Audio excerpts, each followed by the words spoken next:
Veamos ahora, hemos visto ya las micosis más importantes.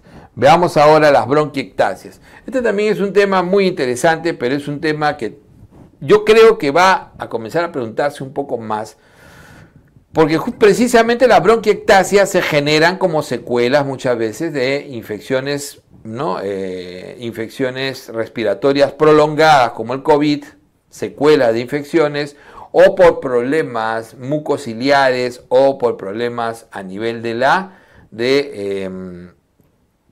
la excreción de moco en el pulmón, ¿no? Entonces, cuando se comienzan a formar tapones mucosos.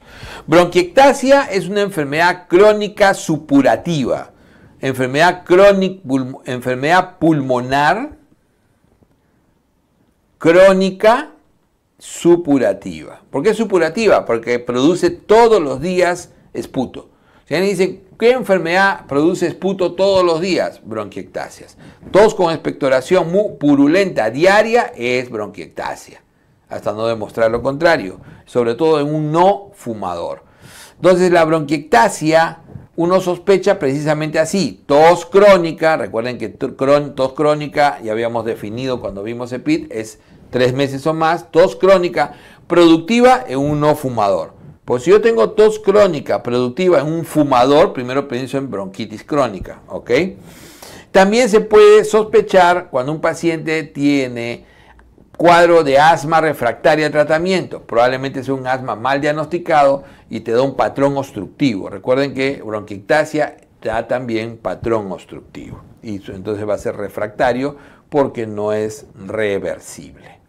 Y entonces estos pacientes estamos ante una enfermedad pulmonar, como decíamos, supurativa, persistente y progresiva, ¿no? Típicamente los bronquios, ¿no?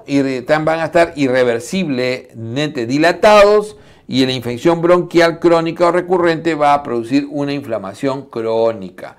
Esto es básicamente en bronquios terciarios, o sea, bronquio final. No se da en bronquiolos, tiene que haber cartílago, no se da, y tiene que haber producción de moco. Eso se da básicamente en bronquio. Recuerden que en bronquiolo ya no se produce moco. ¿Okay? Entonces, irreversiblemente son dilataciones, ¿no? Que no llegan a ser cavidades, o sea, menos de 1 centímetro, dilataciones saculares donde suele acumularse secreción. Típicamente eso es la bronquiectasia. Recordar que si la bronquiectasia las tengo localizadas en un solo pulmón, son las focales, que son las más frecuentes en nuestro país. Focal, un solo pulmón. Y difuso en ambos pulmones. Entonces, una bronquiectasia tiene múltiples causas. La más frecuente de todas, fundamentalmente la posinfecciosa. Las infecciones pulmonares, las secuelas, sobre todo hasta el día de hoy, tuberculosis, es la causa más frecuente de bronquiectasias en nuestro país. Probablemente las secuelas de COVID nos vayan generando en el tiempo pacientes más bronquiectásicos, secuelas de infecciones. Entonces, esa es una de las grandes causas, secuelas de infecciones virales, bacterianas, ¿no? Crónicas, sobre todo tuberculosis. Los desórdenes en la excreción del moco, como les decía, la producción de tapones mucosos que terminan produciendo cuadro obstructivo y eso genera bronquiectasias, dilataciones. Típico, por ejemplo, en la fibrosis quística. En algunas partes del mundo y en la bibliografía internacional verán ustedes que fibrosis quística es la causa principal de bronquiectasias, a diferencia de nuestro país. La discinesia celular primaria, la aspergilosis broncopulmonar alérgica, habíamos dicho que puede generar bronquiectasias de tipo mediales, se llaman, ¿no? El síndrome de Cartagener, o sea, el síndrome de cilio, ¿no? Inmóvil, el síndrome de cilio inmóvil asociado a situs inverso, asociado, ¿no es cierto?, a sinusitis crónica característico.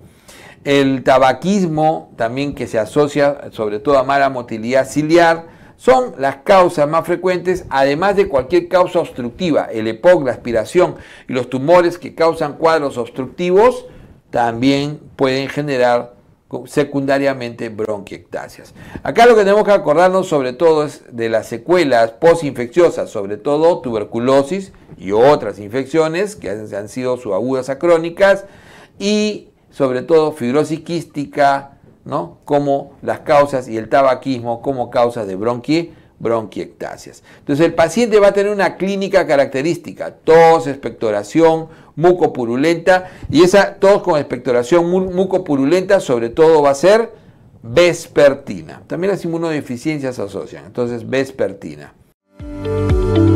Entonces yo voy a tener tos, sobre todo con expectoración mucopurulenta vespertina, que se suele llamar toilette matutina. Semiológicamente la toilette matutina es ¿no? el signo característico. Son pacientes que generan esputo hasta 50 centímetros, imagínense un volumen, ¿no? alto de esputo. Recuerden que si fuera más de 200 milímetros ya no sería esputo, ¿no? sería vómica. Esa es la diferencia, el volumen. Entonces, una gran cantidad de esputo, sobre todo matutino. El diagnóstico se hace siempre primero una radiografía de tórax de inicio, donde se pueden ver probablemente el área con sospecha de bronquiectasias, y el diagnóstico final se confirma por tomografía. Esta es la prueba clave, la prueba diagnóstica clave, ¿no? Que es la tomografía, ¿no? de alta resolución, que nos va a permitir incluso ver si las bronquiectasias son difusas o son focalizadas. Entonces vamos a ver acá, esto por ejemplo son difusas, tiene bronquiectasias bilaterales. El patrón obstructivo, hay que tener en cuenta que estos pacientes van a tener, son diagnóstico de patrón obstructivo no reversible. Entonces, especialmente los difusos, sobre todo los difusos, hacen patrón obstructivo no reversible, donde el BEFS1 sobre capacidad vital forzada va a ser bajo, menor de 0.7, semejante al EPOC. Okay, diagnóstico diferencial de EPOC.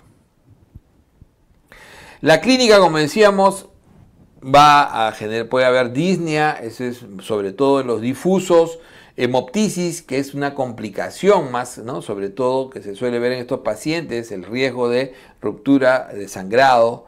La acropaquia, que no es tan frecuente, el dedo en palillo en tambor, no es tan frecuente, pero se suele ver. Y las exacerbaciones de las bronquiectasias, donde el paciente suele tener, ¿no? como muy parecido a lo que sucede en el EPOC. En el EPOC decíamos que la exacerbación, recuerden siempre en el EPOC la exacerbación es incremento de la tos, incremento del esputo y cambio en la purulencia. Eso se llama criterio de Antonisen, ¿no? Recuerden en EPOC, para hacer el diferencial, los famosos criterios de Antonisen. Y tiene esa triada, ¿no? Incremento en la tos, incremento en la cantidad de esputo y cambio en la purulencia. Entonces, igual, las exacerbaciones bronquiectásicas tienen esa característica, incremento en la tos, la purulencia y el volumen. Tiene criterios de Antonisen positivos, siendo bronquiectasia, ¿no? Entonces, va a haber episodios recurrentes que van a muchas veces terminar o recular en neumonías, en infecciones bacterianas agudas, y sobre todo va a haber bronquios muy dilatados en ese momento. Y muchas veces estos pacientes, cuando son hospitalizados, terminan siendo colonizados por Pseudomonas aeruginosa. Entonces, el gran riesgo de hospitalizar a un paciente con bronquiectasias, nunca hay que ser, ¿no? muy facilista en esto de hospitalízalo. No, si puedes manejarlo ambulatorio siempre es mejor, porque una vez que un paciente con bronquiectasias se coloniza, la Pseudomonas no lo deja. O sea, sacarlo de esa bronquiectasia es casi imposible. Entonces es un grave problema siempre cuando ya el paciente con bronquiectasia se coloniza. Y entonces es fundamental tener esa tingencia en ese sentido. Entonces podemos ver, ¿no es cierto?, los clásicos, ¿no? Miren, las dilataciones de las bronquiectasias. ¿Cómo se ven las dilataciones? A veces no se van a ver como sacos, sino se ven como columnas las dilataciones. El tratamiento fundamental pasa porque el paciente no se complique. ¿Cómo evitamos la infección? O sea, vamos a ver que el principal problema va a ser infección. Y esta infección con bacterias, ¿no? clásicas, estamos hablando de neumococo, hemófilus, y por bacterias, bacilos gram negativos, sobre todo, ¿no?, las bacterias clásicas como, ¿no?, Streptococcus pneumoniae, que es el neumococo, Haemophilus influenza, Moraxella, y por bacilos gram negativos. No hay, como a veces se dice, mayor incidencia anaerobios. Eso es falso. ¿Okay? No hay necesidad de la cobertura anaeróbica sobre bronquiectasia. Sobre todo sobre bacilos gram negativos es donde uno debe ampliar, y pseudomonas e incluso estafilococo aureus meticilino resistente es un grave problema que se puede sumar a la bronquiectasia. Entonces, la mejor manera siempre es drenar, porque ¿qué se refiere a eso? Lo que pasa es que el paciente, por deposición durante la noche, las secreciones no las puede movilizar. Estos son sacos, se van acumulando secreciones. Por eso es que en la mañana el paciente se despierta y hace lo que se llama la toilette matutina, bota más esputo de lo normal. Cuando uno le pregunta a un paciente bronquiectásico, ¿usted tose con expectoración? Sí, doctor, todo el día. ¿Pero a qué hora del día tose con mayor frecuencia? Todo el día, pero acuérdese, de repente hay un momento que usted lo hace con mayor frecuencia y mayor volumen. Ah, bueno, cuando me despierto, doctor, boto media taza. Así, entonces, media taza. Entonces dicen, eso es la toilette matutina. Entonces uno tiene, probablemente esa media taza o ese cuarto de taza sea poco, de repente se está quedando otra media más adentro. Entonces uno tiene que tratar de que bote todo y limpie la bronquiectasia. Eso se llama drenaje y lo hace en forma postural. El drenaje postural es todo un arte de rehabilitación pulmonar.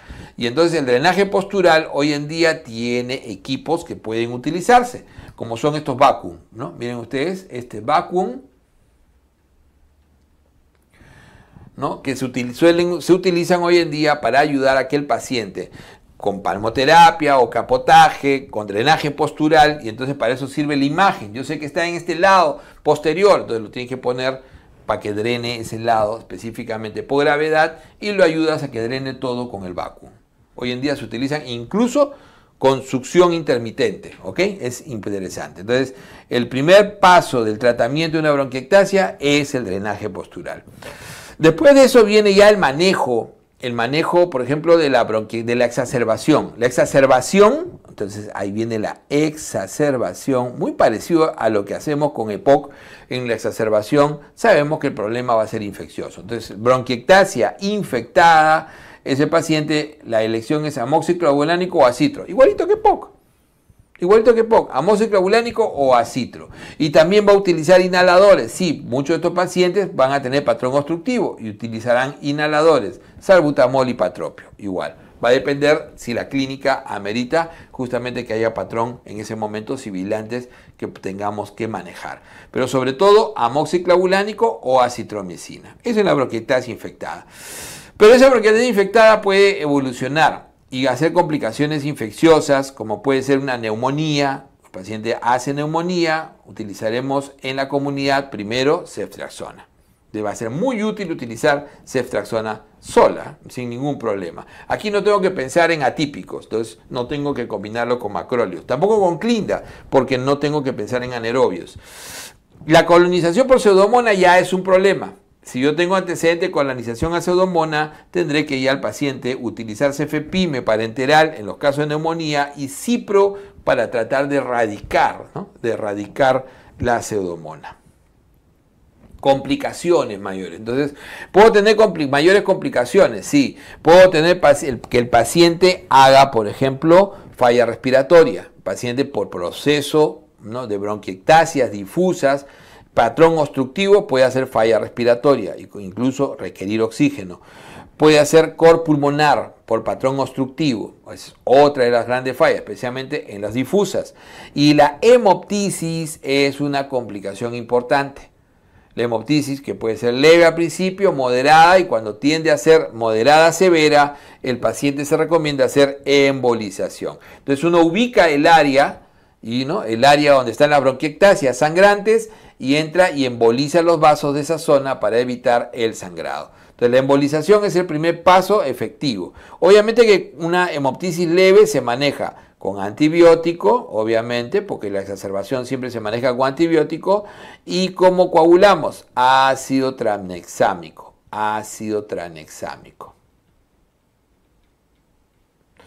Pero si esto no es suficiente, además de cuando un paciente está en hemoptisis se usa antitusígeno, pero un antitusígeno, el más efectivo de todos, la codeína. Entonces, típicamente se usa la codeína, el tranexámico y el antibiótico. Si eso no es suficiente, se emboliza. Y cuando el paciente, a pesar de todo ello, el paciente pone en riesgo su vida por hemoptisis, ¿no?, masiva o incluso incoercible, el paciente puede requerir cirugía y se libera o se hace puede ser una lobectomía, una segmentectomía o puede ser incluso una neumectomía si es que es demasiado el compromiso. ¿Ok? Entonces, incluso puede ser curativo. Si la bronquiectasia está netamente localizada, se opera, se saca el nido de bronquiectasias y muerto el perro, se acabó la rabia. Entonces, esto es interesante, este tema es bien bonito, muy poco preguntado.